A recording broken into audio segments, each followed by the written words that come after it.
අම්මා දැන් මේ පිට කරවම නේ අවුරුදු 12ක් පුරාවට මටත් මගේ දරුවන්ටත් අපේ දෙමව්පියන්ටත් දන්නා කියන වැඩිහිටි පොඩිහිටි කාටත් අවංක හදවතින්ම හැම දෙයක්ම කරපු මගේ රත්තරන් ඔයාට සුබම සුබ උපන්දිනයක් වේවා. හැම දිනම සතුටු වෙයි ඔයාගේ උපන්දිනය නිසා. ඒත් මට හිතෙන්නේ වෙන දෙයක්. අපි ළඟ ගෙවෙන කාලයෙන් තවත් අවුරුද්දක් ගෙවිලා ගියා කියලා. අපි සතුටු වුණා, දුක් වුණ තැන් අමතක කරලා සතුටු වුණ තැන් මතක තියාගත්තා.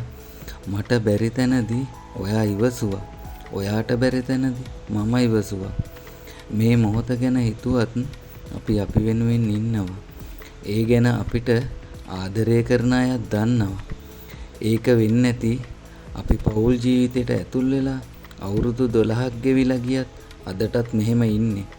කාලය ගෙවිලා යනවා. ඊයේ අද වගේ හෙටත් මතුවටත් සසරින් සසරටත් ඔයාට හැම තැනකදීම සුබ පතන්න මම ඔයා ළඟ ඉන්නවා මගේ ආදරියේ. ඔයාට සුබම සුබ උපන්දිනයක් වේවා.